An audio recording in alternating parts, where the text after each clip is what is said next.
요한계시록 3장 1절에서 6절 말씀 봉독해 드리겠습니다. 사대 교회의 사자에게 편지하라. 하나님의 7 영과 7 별을 가지신 이가 이르시되 내가 네 행위를 아노니 내가 살았다 하는 이름은 가졌으나 죽은 자로다. 너는 일깨어 그 남은 바 죽게 된 것을 굳건하게 하라. 내 하나님 앞에 내 행위에 온전한 것을 찾지 못하였노니 그러므로 내가 어떻게 받았으며 어떻게 들었는지 생각하고 지켜 회개하라. 만일 일깨지 아니하면 내가 도둑같이 이르리니 어느 때에 내게 이르는지 내가 알지 못하리라. 그러나 사대에 그 옷을 더럽히지 아니한 자 몇 명이 내게 있어 흰 옷을 입고 나와 함께 다니리니 그들은 합당한 자인 연고라. 이기는 자는 이와 같이 흰 옷을 입을 것이요 내가 그 이름을 생명책에서 결코 지우지 아니하고 그 이름을 내 아버지 앞과 그의 천사들 앞에서 시인하리라.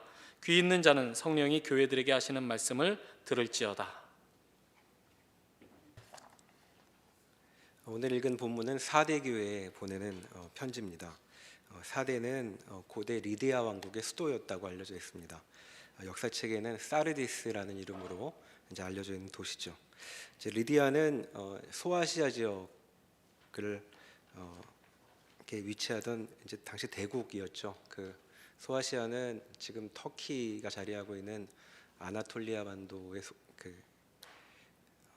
서쪽, 서남쪽에 위치해 있는데 이름이 소아시아지만 그 한반도보다 몇 배나 큰 지역입니다. 그런데 이제 기원전 몇백 년쯤에 그 지역의 대국으로 자리하고 있었죠. 그리고 그 마지막 왕이 크로이소스라는 왕이었는데 이제 이 사람은 굉장히 부자로 알려져 있습니다. 그래서 이제 당시 속담처럼 누가 그 부자인 것을 표현하려면 크로이소스만큼 돈이 많은 이제 이런 식의 어구도 있었다고 하죠. 그런데 이제 그때 그 왕 때 이제 페르시아에게 이제 나라가 망하게 됩니다. 그 당시 페르시아 왕이 누구냐면 이제 고레스죠. 역사책에는 키루스라고 적혀 있는데 그 에스라서 첫 부분에 보면 이제 그 나라를 잃고 바벨론의 포로로 와 있던 이스라엘 유민들을 이제 예루살렘으로 돌려보낸 그 왕이 이제 고레스입니다. 근데 그 고레스 왕이 그 동쪽으로 서쪽으로 여러 군데를 이제 공격하고 자기 땅으로 삼았는데 이제 그때 망했던 것이 이제 리디아였죠. 사대는 그 해발 450m 정도 되는 높은 곳에 있는 요새여서 이제 아무도 이제 그 성을 이제 정복할 수 없을 것이라고 이제 그렇게 여겼다고 합니다. 그래서 그 고레스가 공격하러 왔을 때에도 이제 문을 닫아 걸고 들어가 숨어 있었죠. 그랬더니 이제 고레스가 한 2주 정도 그 주위를 포위하고 있다가 이제 동태를 살핍니다. 그런데 어느 날 저 위에 있던 경비병이 그 철모를 하나 떨어뜨렸는데 어느샌가 내려와서 그걸 가지고 올라가는 것을 보고 숨어 있는 좁은 길이 있구나 그걸 알고 이제 따라 들어가서 점령을 한 것이 이제 이 사대가 페르시아에게 망한 역사죠. 그래서 그 들어가 보니까 아무도 그 경비하는 사람도 없고 그래서 이제 무혈 입성했노라고 역사책에 쓰여 있습니다. 이제 그 이후에 300년 동안 이제 페르시아의 이제 거점 도시가 되죠. 소아시아는 이 사대를 중심으로 페르시아의 통치가 이루어집니다. 그리고 이후에 이제 로마 제국이 들어섰을 때도 그 주후 17년쯤에 지진으로 큰 피해를 입었는데 그때 황제가 그 지원을 많이 해서 다시 재건이 되죠. 그리고 그 이후에 이제 로마 제국이 망할 때까지 역시 중요한 아시아 거점 도시로 유지되고 있습니다. 이제 이것이 사대라는 곳이죠. 이제 이것을 참고해 보면 이제 사대 교회에게 보내지는 편지가 이제 어떤 성격인 것인지 우리가 조금은 이제 느껴볼 수 있을 것 같습니다. 지금 이 편지는 비유하자면 지금 서울 같은 대도시에 보내진 편지죠.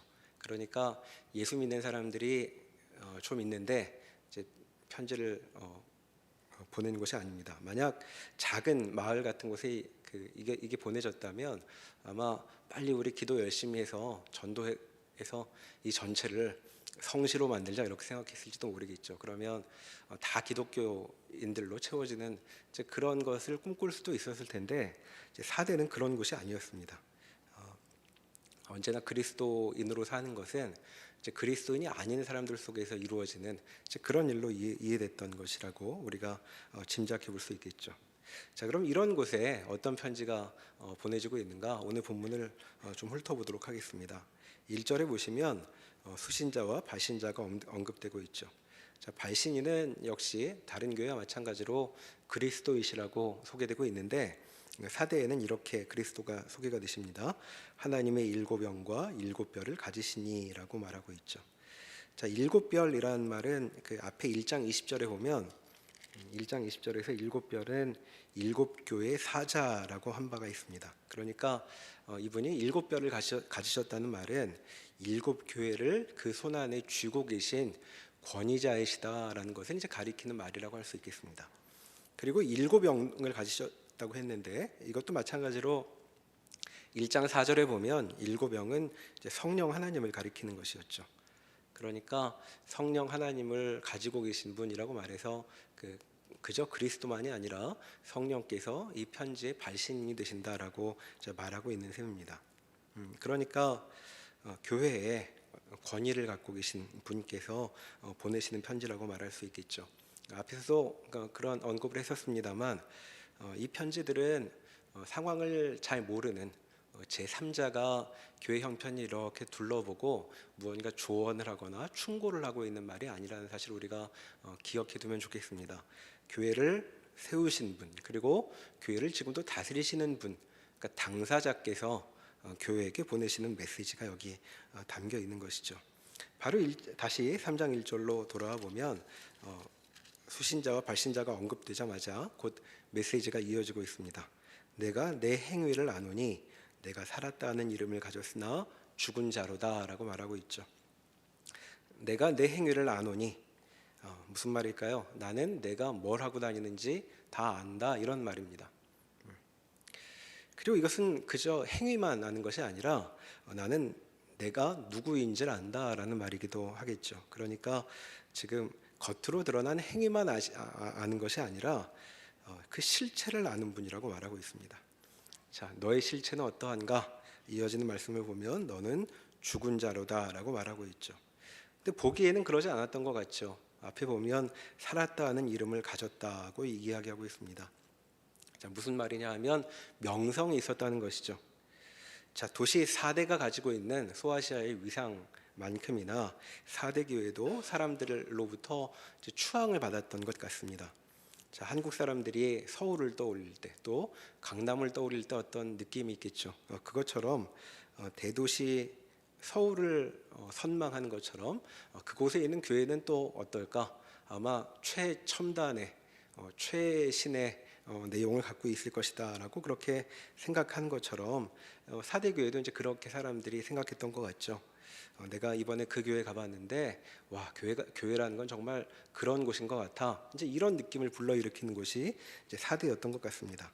그러니까 사람들은 이 교회를 보면 뭔가 있다고 느꼈다는 것이죠.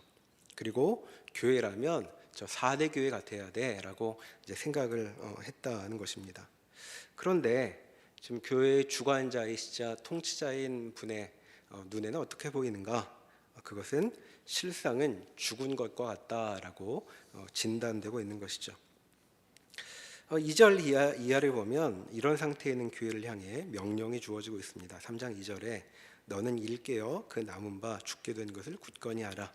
내 하나님 앞에 내 행위에 온전한 것을 찾지 못하였노니라고 말씀하고 있죠.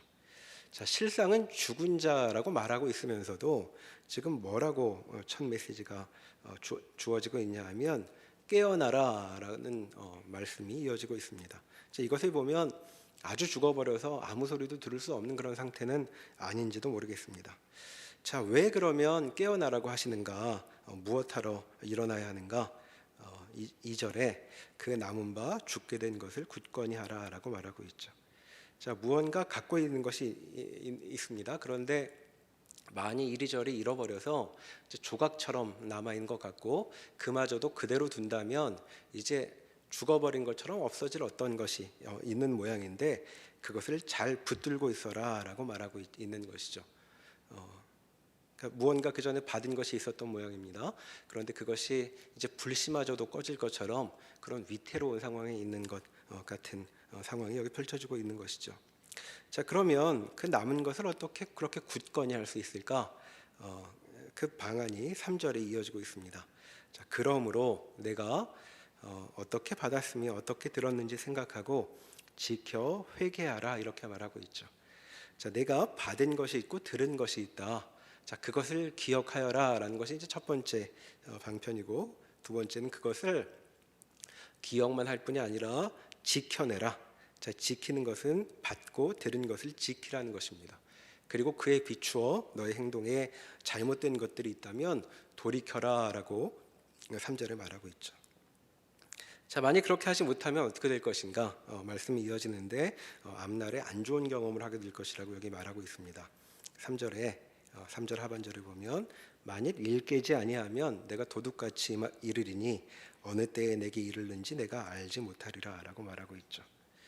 자, 복음서를 보면 예수님께서 다시 오실 것이다라는 말씀이 여러 군데 적혀져 있습니다. 거기 보면 예수님께서 그리스도께서 다시 이 땅에 임하시게 될 텐데 어떻게 행동하느냐에 따라 그분이 다시 오신다는 사실의 의미가 사람마다 달라질 것이라고 말하고 있죠. 그런데 오늘 여기 사대교회에 주어지는 편지에도 보면 만일 깨어있지 않게 된다면 그리스도께서 임하시는 일이 마치 도둑이 드는 일처럼 될 것이다 라고 말하고 있는 것입니다. 자, 도둑이 드는 일은 결코 좋은 일은 아니겠죠. 그러니까 지금 주어지는 말씀을 귀담아 듣지 않으면 앞날에 좋지 못한 일이 있게 될 것이다 라고 경계하고 있는 것입니다. 그런데 이와 같은 말씀은 그저 위협만으로 주어진 것은 아닌 것 같죠. 4절 이하에서 보시면 이렇게 말합니다. 그러나 사대에 그 옷을 더럽히지 아니한 자 몇 명이 내게 있어 라고 말합니다. 만약 그저 위협뿐이라면 이런 언급이 필요 없고 그냥 그리스도께서 도둑처럼 임하시는 일만 남아 있겠죠. 그런데 그러나라고 4절에 시작되고 있습니다. 자, 사대교회는 죽은 상태라고 진단을 받았는데 그 교회 안을 보면 아직 죽은 상태라고 말할 수 없는 그런 사람들도 남아 있다고 여기 말하고 있는 것이죠. 자, 앞에서 사대교회의 전반적인 상태는 죽은 것이라고 했으니까 여기 남아 있는 몇 명, 자, 어떤 사람이냐 하면 옷을 더럽히지 아니한 자라고 되어 있는데 이 옷을 더럽히지 않았다라는 말은 죽지 않은이란 말이겠고, 달리 말하면 깨어 있는이라는 말일 수도 있겠습니다. 자, 그러니까 아직 깨어 있는 자들이 이 교회에 남아 있다라고 말하고 있죠. 그리고 그들을 따라 너희도 깨어라라고 말씀하고 있는 것입니다. 자, 이렇게 깨어 있는 자들에게 주어지는 소식이 있죠. 자, 이들은 이제 그리스도께서 오시면 그들에게는 그리스도께서 오시는 일이 도둑이 임하는 것 같지 않고 좋은 일로 경험될 것이라고 말합니다. 자, 흰 옷을 입고 나와 함께 다니리니 그들은 합당한 자인 연고라라고 되어 있습니다. 자, 흰 옷은 항상 승리의 복장으로 요한계시록에 이제 설명이 됩니다. 그러니까 승리자로 그리스도와 함께 다니게 될 것이다라고 말하고 있는 것이죠. 그리고 5절에 보면 비단 이 이야기, 흰 옷을 입고 그리스도와 동행하게 되는 일은 남아있는 몇 명에게만 주어지는 말이 아니라 이기는 자들 모두에게 주어질 말씀으로 여기 언급되고 있죠. 5절에 보면 이기는 자는 이와 같이 흰 옷을 입을 것이요 내가 그 이름을 생명책에서 결코 지우지 아니하고 그 이름을 내 아버지 앞과 그의 천사들 앞에서 시인하리라 라고 말하고 있습니다. 자, 상이 세 가지 언급되고 있죠. 첫째는 흰 옷이고 두 번째는 생명책에 기록된 이름이 지워지지 않을 것이다 라는 말입니다. 세 번째는 시인될 것이라는 것이죠. 내가 그날에 너를 안다고 그 이름을 알 것이다 라고 말씀하고 있습니다. 자, 이것을 보면 사대교회에게 지금 주어지고 있는 이 메시지는 앞에 여러 가지 경고가 있긴 하지만 경고 자체를 목적으로 하는 것이 아니라 이기는 자가 되어 이와 같은 상을 받으라고 이제 주어지는 메시지라는 것을 알 수 있겠죠. 그리고 다른 편지들과 마찬가지로 6절에서 이제껏 한 말을 제발 잘 들어라 하는 당부로 마무리됩니다. 귀 있는 자는 성령이 교회들에게 하시는 말씀을 들을지어다 라고 말하고 있죠. 자, 이렇게 본문을 길지 않은 본문이지만 훑어보았는데, 이 본문을 통해서 우리는 4대 교회의 상황이 무엇인가 좀 생각해 볼 수 있게 됩니다. 그리스도께서는 지금 4대 교회를 죽은 자의 상태에 있다고 말씀하셨죠. 그리고 그들에게 깨어나라라고 말씀하셨습니다. 자, 그것을 보면 4대 교회의 상태는 이제 잠든 것에 가까운 그런 모양이라고 말할 수 있을 것 같습니다. 자, 잠든 것이라는 것은 어떤 것일까요? 여러분, 우리가 잠들었을 때의 상황을 떠올려 보면 잠들었을 때 우리는 그 주위에서 어떤 자극이 와도 잘 반응하지 않습니다. 옆에서 건드려도 잘 모르고 사람에 따라서는 업어가도 모르죠. 그러니까 감각이 없는, 그러니까 무감각한 상태가 잠들어 있는 상태라고 말할 수 있겠습니다. 또 한 가지 말하자면 잠들어 있을 때는 어떤 의지나 의욕이 발휘되지 않죠. 그러니까 이것은 어떤 무기력한 상태를 가리킨다고 말할 수도 있겠습니다. 그러니까 4대 교회가 지금 어떤 상태이냐라고 보면 자극에도 반응하지 않는 무기력증에 빠져 있는 그런 상태라고 말하고 있는 것이죠. 그러니까 사람들은 이 교회를 보면서 뭔가 저력이 있다, 교회란 저런 곳 같은 곳이다라고 생각을 하는데, 4대 교회 안쪽에서 보면 이제 무기력한 상태에 있다고 진단되고 있는 것이죠. 그럼 4대 교회는 왜 무기력해졌을까 물어볼 수 있습니다. 자, 무기력할 때 우리는 어떤 때 무기력한가 한번 생각해 볼 수 있겠죠. 저는 두 가지 경우가 떠오르던데, 첫 번째는 무엇이 뜻대로 안 될 때 우리는 무기력해지는 것 같습니다. 뭘 좀 해보려고 해도 자꾸 문이 닫히고 길이 막히고 잘 안 될 때는 이래도 안 되고 저래도 안 돼서 무기력함을 느끼죠. 그런데 이제 그때만 무기력한 것이 아니라 이런 경우도 무기력함을 느낍니다. 무엇이든지 다 뜻대로 될 때도 우리는 무기력함을 느끼게 되죠. 다 해봤는데 다 해보고 나니까 새로운 것도 없고 뭘 새삼스럽게 마음을 먹고 하고 싶은 마음이 이제 없을 때도 있습니다. 자, 4대 교회는 어떤 경우에 해당하는가? 오늘 본문을 보면 이제 두 번째 경우인 것 같습니다. 자, 4대 교회가 다른 교회들이 보기에는 살아있는 이름을 가졌다라는 말을 보면 좋은 평판을 얻고 있었다는 말인데, 그것은 4대 교회가 교회다움을 잘 보여왔다는 것을 우리가 생각해 볼 수 있는 것이죠. 그러니까 이 교회는 무엇이 뜻대로 잘 안 돼서 이제 이런 형편에 처한 것이 아니라 사람들이 주목할 만큼, 다른 도시들의 교회들이 주목할 만큼 어떤 신앙적인 일을 성사시켜 왔고 또 결실도 이루어 왔는데, 이제 그런 일들을 지나고 나서 겪게 되는 상태의 무기력함을 갖고 있는 것 같죠. 이제 그렇게 보면 이 교회는 보통의 경우에 힘을 내고 의욕을 갖고 하던 일들을 다 해본 상태인 것 같습니다. 마치 우리식으로 비유하자면 청년부의 고참 같은 상태라고 말할 수 있겠습니다. 처음에 들어와서 청년부에 좀 익숙해지고 이제 한 2, 3년 지나고 임원도 해보고, 임원이 지나면 또 조장도 해보고, 또 그 전에 선배들은 못 해본 일도 생각해서 다 해봤는데, 다 하고 났더니 이제는 좀 어떠냐 하면 뭐 하나 새로운 느낌이 안 드는 거죠. 식상하고 전처럼 뭘 열심히 해보고 싶은 마음도 잘 안 들 때, 우리는 그 느낌이 어떤 건지 드물지 않게 잘 알고 있습니다. 심드렁한 상태인 거죠. 그래서 이런 상태에 놓이면 후배들을 보고 이제 이런 말을 실제로 하건 안 하건 이런 마음이 들죠. 참 좋을 때다. 나도 네 나이 때는 그렇게 열심히 했는데, 이제 그런 느낌이 듭니다. 그 얘기는 뭘까요? 이 나이에는 그렇게 안 하겠다는 말이죠. 그때처럼 새롭지 않다는 것입니다.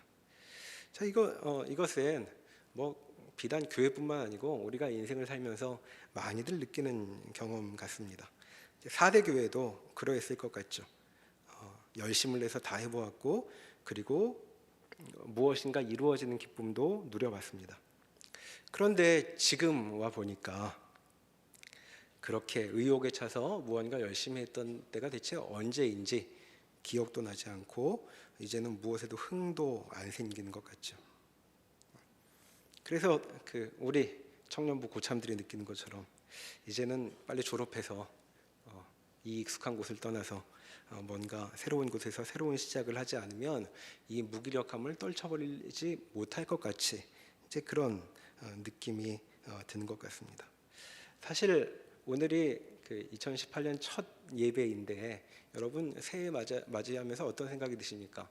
의욕이 넘치십니까? 아니면 이게 2017년 이맘때하고 뭐가 다를까 싶으십니까? 아마 대학 입학을 앞둔 고3 말고는 특별히 새해라고 가슴이 뛰는 경험은 잘 없을 것 같습니다. 자, 이런 상태가 뭐냐 하면 죽은 것 같은 상태인 거죠. 그러니까 다 풀어져 있는 그런 상태라고 말할 수 있겠습니다. 자, 그런데 이렇게 겪을 것 다 겪어본 사대교회를 향해 그리스도께서는 이렇게 말씀하고 계시죠. 3장 2절을 다시 보시면 거기 이렇게 말씀하십니다. 내 하나님 앞에 내 행위에 온전한 것을 찾지 못하였노니라고 말하고 있죠. 자, 앞에서 그리스도께서 이렇게 말씀하셨습니다. 내가 내 행위를 안다 이렇게 말씀하셨죠. 그래서 내 행위를 다 살펴보았는데 그래서 그리스도께서 내리신 결론은 뭐냐면 그 행위의 어느 것 하나 온전한 것, 완성에 이른 것이 없었다라고 이제 말씀하고 계신 것이죠. 자, 사대교회는 사람들이 주목할 만큼 여러 일들을 이루었고 다 해보아서 다 이룰 만큼 이루어서 실증조차 날 만큼이라고 여기고 있는 이 처지에 그리스도께서는 그 교회를 보고 뭐라고 하시냐면 어느 것도 완성에 이르지 못했다라고 말씀하고 있는 것이죠.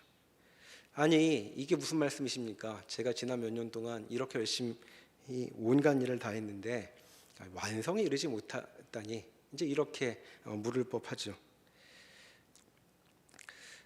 그런데 이렇게 말씀하시는 그리스도의 진단에 보면 그리스도께서 사대교회에게 요구하시는 것이 어떤 주어진 기간만큼 열심을 내서 집중하면 되는 어떤 프로젝트를 행하는 것 같은 일이 아니라는 것을 우리가 이제 짐작해 볼 수 있습니다. 사대교회는 그리스도 앞에 이렇게 말했겠죠. 이쯤 했으면 충분한 건 아닙니까? 아니 넘치도록 했습니다. 제가 사실은 재작년에 졸업인데 사람이 없다고 해서 이제까지 이렇게 열심히 임무를 수행했는데 아니 완성이 있는 것이 없다니 이게 무슨 말씀이십니까? 이렇게 물을 수 있겠죠. 그런데도 교회의 주인이신 분, 교회를 세우신 그리스도의 판단은 아직 무르익은 것이 없다라고 말씀하고 있습니다.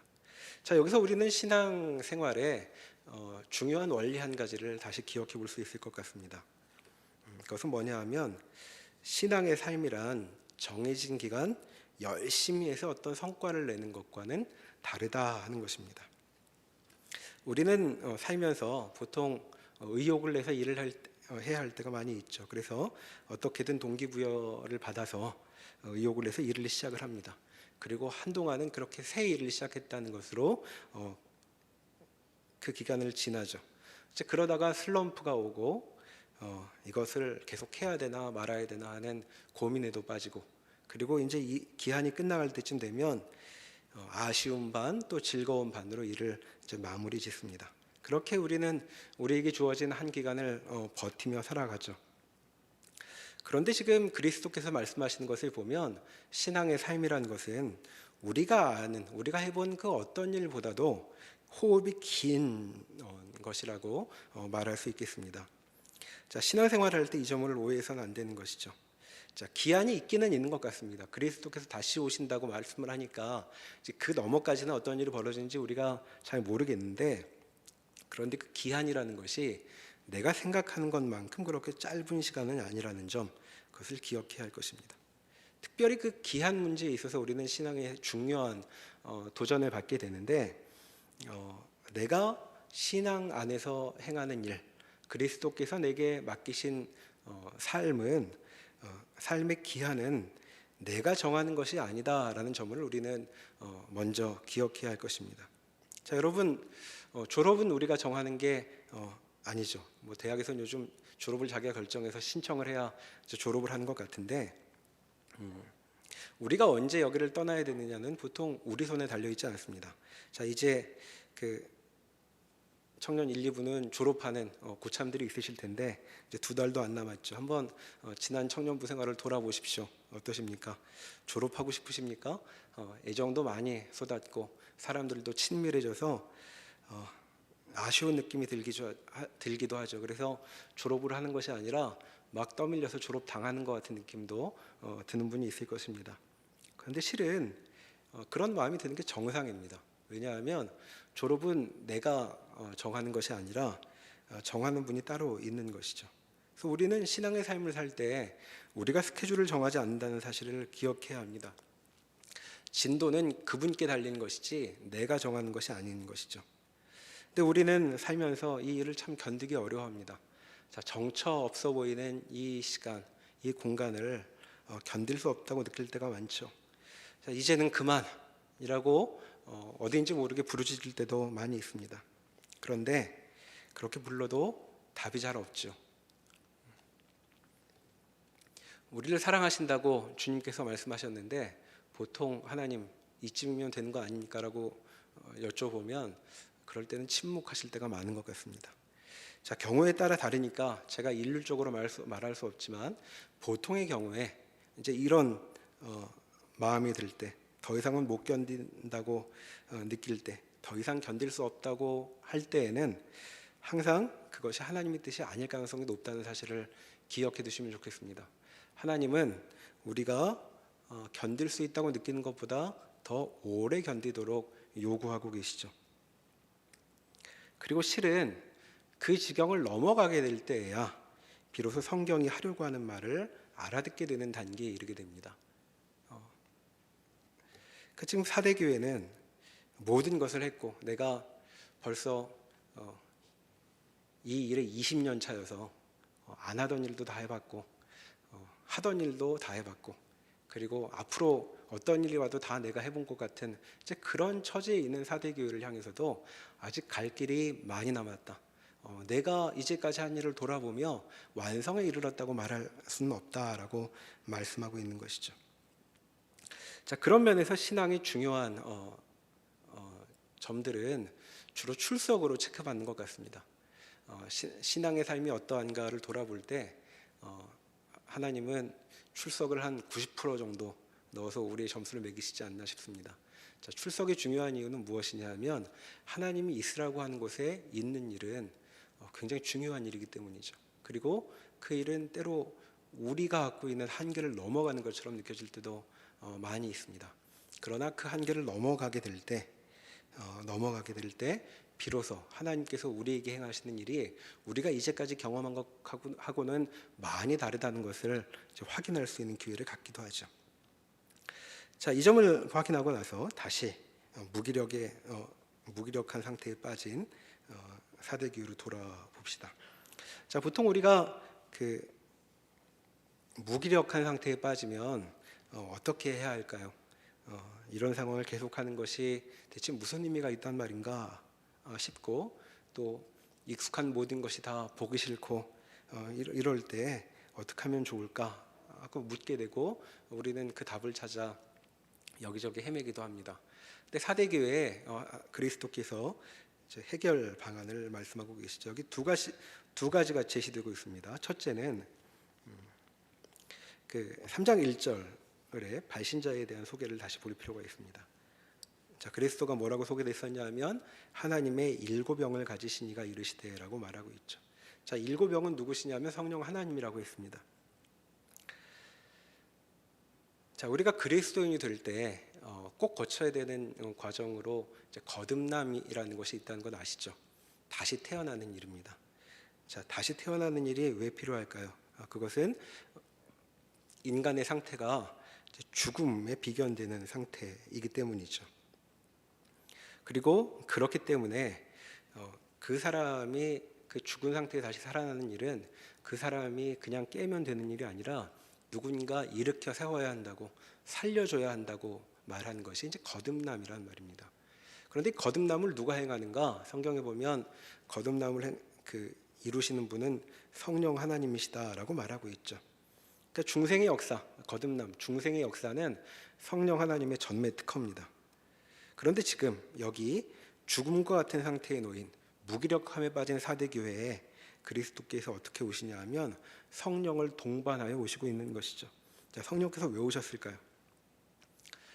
다시 살리려고, 깨우려고 오신 것이라고 말할 수 있겠습니다. 이것을 보면 그리스도께서 지금 사대 교회에게 말을 걸고 계시는 이유는 이 무기력한 교회를 그대로 놔두지 않고 다시 일으켜 세우려고 작정을 하셨다라는 것을 알게 되는 것이죠. 그러니까 죽은 사람을 다시 살린다고 말하니 사실 그 사람에게 모든 것을 다 해주겠다는 말과 마찬가지 내용입니다. 그것이 그리스도께서 갖고 계신 무기력함에 대한 해결방안 첫 번째 것이죠. 자, 그 무기력함은 그저 다른 방식으로 해결될 수 있는 것이 아니라 하나님께서 직접 역사하셔서 일으켜 살리셔야 한다라고 말하고 있는 것입니다. 근데 그것으로 끝이 아니고 하나님의 두 번째 방안이 소개되고 있죠. 자, 그렇게 해서 다시 태어나게 할 능력을 가지신 성령께서 오셔서 이 무기력에 빠진 교회에게 이렇게 말씀하십니다. 깨어나라 하는 것이죠. 자, 이것이 무기력에 빠진 자에게 주어진 하나님의 말씀입니다. 자, 여러분들은 피로하면 어떻게 그 피로감을 풀어가십니까? 아마 우리는 피로할 때면 뭔가 달달한 것이라도 먹고 따뜻한 데 가서 푹 쉬면 좋겠다고 느낍니다. 무기력에 빠지면 무언가 정신이 번쩍 나게 달달한 것을 먹어야 되겠다 이렇게 느끼는 것 같죠. 그리고 정신이 하나도 없으면 어디 휴가지라도 가서 한숨 돌리면서 정신을 챙겨야 되겠다라고 말할지도 모르겠습니다. 그런데 그리스도의 처방은 이와는 좀 다르죠. 너는 정신을 차려라 라고만 말씀하시고 있습니다. 설탕물도 없고 휴가지도 없습니다. 자, 이런 뜻 같죠. 자, 깨어라 라는 말씀은 어디 징징거리고 있느냐, 눈을 똑바로 뜨고 일어서라 라는 말씀인 것입니다. 그리고 이제는 다 죽어가서 아무 소용도 없을 것 같은 조각을 붙들라고 말씀하고 있죠. 자, 지금 사대 교회는 무엇에도 의욕이 생기지 않는다고 축 늘어져 있습니다. 그런데 그런 교회를 향해 이렇게 말씀하시고 있는 거죠. 당장 일어나 눈을 떠라라고 말씀하십니다. 자, 이렇게 매정하게 말씀하시는 이유가 무엇일까요? 그것은 그분이 7영을 가지신 분이기 때문입니다. 우리를 다시 살리시고 우리를 살아나는 일을 책임지실 수 있는 분이어서 이 사대 교회를 향해 일어나라, 정신을 차려라 이렇게 얘기하고 계시는 것이죠. 자, 그러면 이렇게 깨어나는 것, 일어나는 것은 어떠한 것인가? 3절에 그 구체적인 방안이 나와 있다고 말씀드렸습니다. 3가지였죠. 기억하라, 지켜내라, 회개하라 하는 것이었습니다. 자, 우리는 먼저 받은 것, 들은 것을 기억해야 합니다. 자, 사대 교회는 무엇을 받았는가?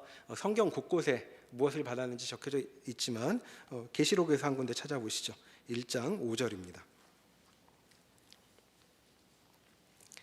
자, 교회들이 들은 소식은 이러한 것이었죠. 1장 5절 하반절부터 읽습니다.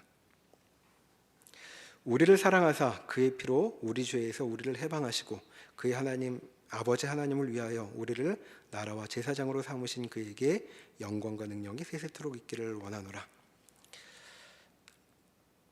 자, 우리는 이런 소식을 들었습니다. 자, 성경은 지금 우리의 실제 상태를 알려주고 있는 것이죠. 자, 우리는 기분에 많이 좌우되는데 우리 기분은 사실 우리 실제 상태를 별로 반영하지 않습니다. 특히 무기력함이란 우리의 감정, 감각하고 우리의 실제 상태가 일치되지 않을 때 이제 많이 벌어지는 일이기도 하죠. 자, 아무 변화가 없는데 어제까지 기분이 좋다가 오늘 기분이 우울해지기도 하는 것, 즉 우리 기분이 그렇습니다. 그렇게 우리 기분은 늘 널뛰기를 하죠. 어제나 오늘이나 상황은 그대로인데도 오늘은 어제와 다르고 또 내일은 오늘과 다르기도 합니다. 그래서 우리에게는 우리가 어떠한 상태에 있는지 우리의 실제 상태에 대한 설명이 필요한데 성경이 오늘 그 말씀을 우리에게 말하고 있죠. 방금 읽은 말씀이 우리에 대해 무엇을 가르치고 있습니까? 자, 첫째는 우리는 그리스도께 사랑받은 존재라고 말하고 있습니다. 우리가 사랑받은 존재랍니다. 맨날 외로웠는데 그렇지 않고 그리스도의 관심과 사랑이 비춰진 존재라고 말하고 있죠. 둘째는 우리는 그분의 목숨을 대가로 하여 해방되었다고 말하고 있습니다. 자, 우리의 실제 상태는 자유롭게 된 자들이라고 말하고 있죠. 자, 그뿐 아니라 우리는 하나님의 나라와 제사장으로 세워졌다고 말하고 있습니다. 우리를 자유롭게 하시고 그냥 버려두고 가신 것이 아니라 하나님께 굉장히 가까운 존재로 하나님께서 이루려고 하시는 영광된 일의 파트너로 부름받았다고 여기 말하고 있는 것이죠. 그러니까 무기력함에 빠진 사람들이 느끼는 것, 나는 늘 자신이 어리석고 바보 멍청이 같은데 그렇게 느껴지기만 하는데 성경은 그렇지 않다고 말하고 있는 것입니다. 자, 그것을 기억해야 하는 것이죠. 우리는 우리 기분에 좌우되지 말고 우리의 실제 상황이 무엇인가를 기억하는 것으로부터 시작해야 합니다. 자, 그런데 방금 읽은 본문은 그저 넌 내 생각보다 훌륭하다, 괜찮은 사람이다 같은 이야기로 그치지 않습니다. 1장 7절을 보시면 이렇게 이어지죠. 볼지어다 그가 구름을 타고 오시리라. 각 사람의 눈이 그를 보겠고 그를 찌른 자들도 볼 것이요 땅에 있는 모든 족속이 그로 말미암아 애곡할 것이다 라고 말하고 있습니다. 자, 이렇게 이어지는 것이죠. 볼지어다 그가 구름을 타고 오시리라 라고 말하고 있습니다. 자, 너희가 어떠한 존재인지 이렇게 설명을 했는데 그리스도께서 오신다는 말을 하는 이유는 무엇일까요? 자, 앞에 설명한 그 교회의 존재, 그리스도인들의 그 존재는 그리스도께서 다시 오시는 일을 통해서 완결되는 일이라고 말하고 있는 것입니다. 그러니 너희라는 존재는 그리스도께서 오시는 일 속에서 이해되어야 한다라고 말씀하고 있는 것이죠.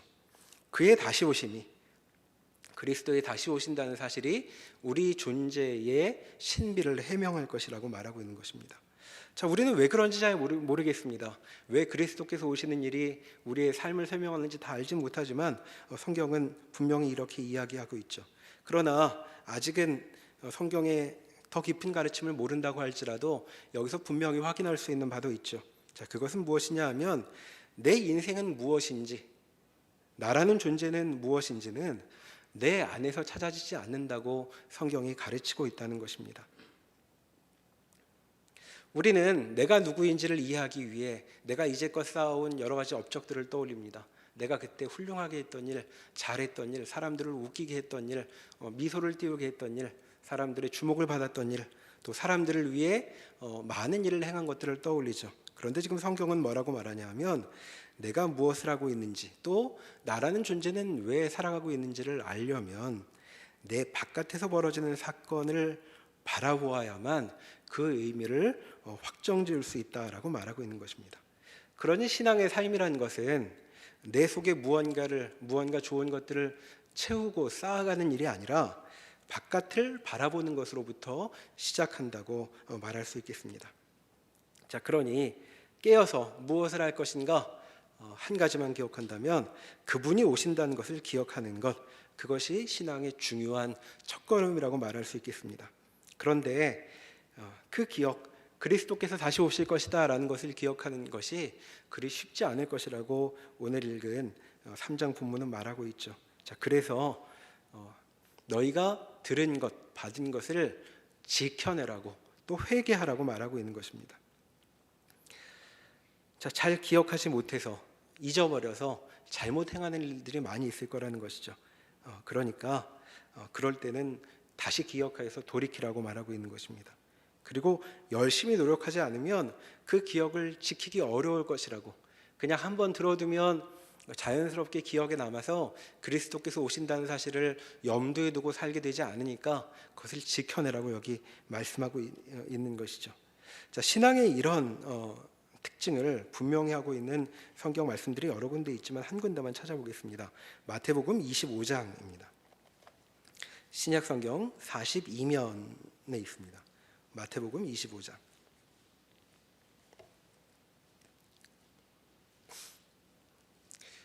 1절부터 보면 우리들이 많이 주일학교 때부터 들어본 열처녀 비유가 나옵니다. 1절부터 제가 읽어보겠습니다. 마태복음 25장 1절. 그때의 천국은 마치 등을 들고 신랑을 맞으러 나간 열처녀와 같다 하리니 그 중에 5은 미련하고 5은 슬기 있는 자라. 미련한 자들은 등을 가지되 기름을 가지지 아니하고 슬기 있는 자들은 그릇에 기름을 담아 등과 함께 가져갔더니 신랑이 더디옴으로 다 졸며 잘세. 밤중에 소리가 나되 보라 신랑이로다 맞으러 나오라 하매 이에 그 처녀들이 다 일어나 등을 준비할세 미련한 자들이 슬기 있는 자들에게 이르되 우리 등불이 꺼져가니 너희 기름을 좀 나눠달라 하거늘 슬기 있는 자들이 대답하여 이르되 우리와 너희가 쓰기에 다 부족할까 하노니 차라리 파는 자들에게 가서 너희 쓸 것을 사라 하니 그들이 살아가는 사이에 신랑이 오므로 준비하였던 자들은 함께 혼인잔치에 들어가고 문은 닫힌지라. 그 후에 남은 처녀들이 와서 이르되 주여 주여 우리에게 열어주소서. 대답하여 이르되 진실로 너희에게 이르노니 내가 너희를 알지 못하노라 하였느니라. 그런즉 깨어있으라 너희는 그날과 그때를 알지 못하느니라. 자, 두 부류의 처녀들이 여기 나오고 있습니다. 자, 이 처녀들의 정체가 뭔지 잘 모르겠지만 아마 신랑의 행렬이 오면 어떤 역할을 이제 부여받고 있는 것 같죠. 등불을 있는 것을 보면 그 행렬에 횃불을 들고 갈 그런 역할을 맡고 있는 사람인지도 모르겠습니다. 그런데 이 처녀들이 신랑의 행렬을 기다리고 있죠. 그런데 신랑이 금방 나타나질 않습니다. 자, 얼마나 안 나타나냐면 기다리다 못해 다 잠들 만큼 그렇게 신랑이 나타나질 않습니다. 5절에 보면 신랑이 더디오므로 다 졸며 잘세라고 되어 있죠. 그러니까 여기 지금 두 부류의 처녀들이 나오는데 어느 쪽에든 다 잠이 들 만큼 신랑이 안 나타나고 있습니다. 그런데 양쪽에 차이가 있죠. 차이는 무엇이었냐면 한쪽은 신랑을 맞을 때 자기 역할을 할 기름을 마련해 놓고 잘 준비하고 있었고 한쪽은 그때 쓸 기름이 없었다고 얘기합니다. 그러니까 이 둘 사이의 차이는 어디에 있는가? 이제 신랑이 올 것인데 그 일을 얼마나 염두에 두고 오늘을 이 시간을 보내고 있는가에 따라 양쪽의 차이가 빚어지고 있죠. 그래서 예수님께서 이제 이와 같은 일이 그리스도께서 다시 오실 때 있을 거라고 말씀하시고 13절에 이렇게 결론을 지으셨습니다. 그런즉 깨어 있으라 너희는 그날과 그때를 알지 못하느니라라고 말하고 있죠. 자, 신랑이 다시 올 것인데 그런데 그때는 아무도 모른다고 이야기하고 있습니다. 방금 사대기회에서 봤던 말씀과 아주 유사해 보입니다. 너희는 깨어 있어라 라고 말하고 있죠. 깨어 있지 않는다면 그리스도께서 다시 오시는 일은 마치 도둑이 오는 것 같이 좋지 않은 일이 될 것이라고 말하고 있는 것이죠. 자, 그러니 사대교회처럼 혹 무기력한 상태에 빠져 있는 교우들이 있으시다면 올 한 해 이것을 기억해 보면 좋을 것 같습니다. 자, 우리는 어떤 사람들인가? 약속을 받은 사람들이죠. 어떤 약속? 그리스도께서 다시 오실 것이다라는 약속을 받은 사람들입니다. 그 의미를 우리가 아직 다 모른다고 할지라도 그리고 그런 상황 아직은 잘 몰라도 확실하게 주어지는 메시지는 있죠. 그것은 그 그리스도의 다시 오심을 기다리며 살아라 라고 말씀한다는 점입니다. 그 일이 있을 때에야 내가 과연 오늘 무엇을 하고 있는지 지금 살고 있는 이 삶의 의미가 무엇인지 드러날 것이다 라고 말하고 있습니다. 나라는 존재는 누구인지 그 날에야 비로소 드러날 것이라고 말하고 있는 것이죠. 자, 그 전까지는 어떠할까요?